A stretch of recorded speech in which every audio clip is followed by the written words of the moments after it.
Hello, I'm Hannah, and this is Hannah's Books. Welcome to the fourth night of this year's Hannah's Bookukkah, where I try to post for all 8 nights of Hanukkah. This year, I'm doing a deep dive into the work of Eudora Welty. Let me tell you just a little bit about my process for these Hanukkah videos. About a week before Hanukkah, I chose different topics for 8 different videos. No details, just the equivalent of the titles of the videos. I reread the stories and novellas during that week and tried to decide on an order to present the topics. But I didn't plan out any specific videos or film anything. When morning broke before the first night of Hanukkah, I sat down and sketched out a video, making really extensive notes about what I wanted to talk about on camera later that afternoon. After I filmed, I quickly edited the video and kept my fingers crossed that my internet would participate in letting me upload the video to YouTube before it got dark. And after I lit the candles, I pulled out the text I intended to discuss the next day and started reviewing it so it would be fresh in my head when I started planning the second video the next morning. So that's what I do, one of my totally eccentric ways of celebrating Hanukkah that I've come to love over the course of the years. Starting each morning planning out a video and then filming it and editing and posting. Then lighting the Hanukkah candles and picking up the story or novella or essays for the next day. Today, due to a few other commitments, I'm planning to make a fairly short and fairly personal video about Welty's really beautiful book of memoir-esque essays written when she was in her mid-70s and initially presented as a series of 3 special lectures at Harvard University back in the spring of 1983. I want to start by telling you a little bit about my personal relationship with this book, One Writer's Beginnings. In the spring of 1983, my parents and grandmother drove up the East Coast from South Carolina to New England. I was ending my sophomore year in high school, and while our trip was for an entirely different purpose, one of the things we did was visit a few colleges in the North. While we were in Boston, I took a tour at Harvard, amazed by the bustling campus, and I especially loved all the kiosks spread across the campus that were covered from tip to toe with posters of events coming up on campus or events that had just passed before the out-of-date posters were taken down and new ones took their place. Most of the posters were just 8.5 by 11 sheets of typing paper, mimeographs basically, in black and white, occasionally with grainy pictures in the center. It was truly a different time. And whose face was staring out at me? A small-town Southern girl in the big New England city?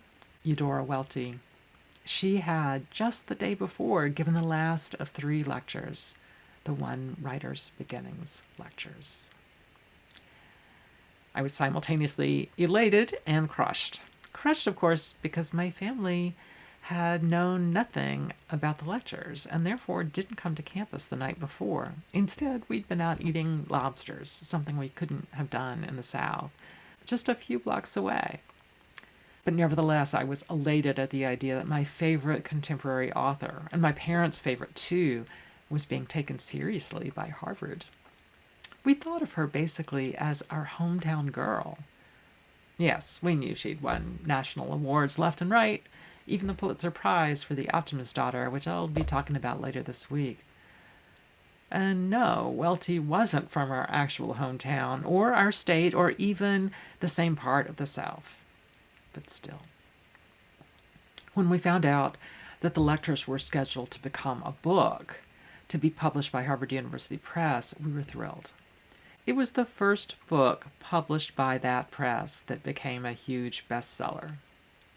Since there was no real bookstore in the town where we lived, my father ordered a copy of the book straight from the press, and when it arrived, we had to negotiate who was going to read it first. I don't remember how we chose, but as it played out, my mother read it first, and then my father, and then finally I got my hands on it. Luckily, it's a brief little book, easy to read in just a couple of hours. I say luckily, and it was in that particular case, but honestly, I wish one writer's beginnings could be much longer, so I could live with each reading for a much more prolonged period. Before I go on any further, let me tell you that in the description box for this video, I've included a link to a phenomenal PBS documentary made in the late 1980s about this book. I've also included a link to the first of a two-part interview Welty did with Dick Cavett in the late 1970s, which I also highly recommend. So, Welty's book has 3 chapters, slightly edited versions of her 3 Harvard lectures. The chapters are called Listening, Learning to See, and Finding a Voice. What she's considering is how her life in the small town South, and especially the way her parents raised her, shaped her literary life. Perhaps the most well-known line from this book is this: a sheltered life can be a daring life as well, for all serious daring starts from within. Let's look briefly at a couple of scenes from the book. My favorite chapter is the first one, Listening. Welty writes about some of her very early memories, listening to her parents whistling and humming together and reading aloud to each other and talking with their children. I especially love her stories about listening to her mother read to her. Let me share a bit. I learned from the age of 2 or 3 that any room in our house at any time of day was there to read in, or to be read to. My mother read to me. She'd read to me in the big bedroom in the mornings when we were in her rocker together, which ticked in rhythm as we rocked, as though we had a cricket accompanying the story. She'd read to me in the dining room on winter afternoons in front of the coal fire, with our cuckoo clock ending the story with cuckoo. And at night, when I'd got in my own bed, I must have given her no peace. Sometimes she read to me in the kitchen while she sat churning, and the churning sobbed along with any story. It was my ambition to have her read to me while I churned, once she granted my wish, but she read off my story before I brought butter. She was an expressive reader. When she was reading Puss in Boots, for instance, it was impossible not to know that she distrusted all cats. Perhaps we should get Steve Donahue to do a read aloud of Puss in Boots. Welty's parents didn't have a tremendous amount of money, but they spent all they could on books, specifically books they thought their children should grow up with. As she said, they spent their money, quote, for the future.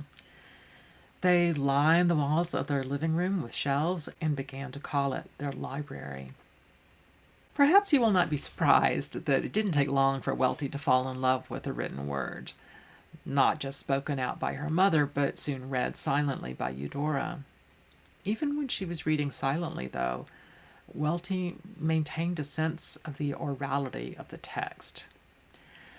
I'm really not sure if she's talking about sub-vocalizing here. Tell me what you think. Ever since I was first read to, and then starting to myself, there has never been a line read that I didn't hear. As my eyes followed the sentence, a voice was saying it silently to me. It wasn't my mother's voice, or the voice of any person I can identify, certainly not my own. It is human, but inward. And it is inwardly that I listen to it. It is to me the voice of the story or the poem itself. The cadence, whatever it is that asks you to believe, the feeling that resides in the printed word, reaches me through the reader voice. I have supposed, but never found out, that this is the case with all readers, to read as listeners, and with all writers, to write as listeners. It may be part of the desire to write. The sound of what falls on the page begins the process of testing it for truth for me. Whether I am right to trust so far, I don't know. But now I don't know whether I could do either one, reading or writing, without the other. My own words, when I am at work on a story, I hear too as they go, in the same voice that I hear when I read in books. When I write and the sound of it comes back to my ears, then I act and make my changes. I've always trusted this voice. While these stories are beautifully told and utterly charming, I'm also really moved by some of the passages when Welty talks about how she discovered particular lessons about writing. Often she begins with a long biographical story and then ends with just a line or two that's quite abstract and applicable to the technique we see in her writing. Let me give you an example. In chapter 1, Eudora tells us that when she was a little girl, sometimes at night she would beg her mother to tell her where babies came from. And each time her mother shied away from telling her, finding ways to derail the conversation or put it off.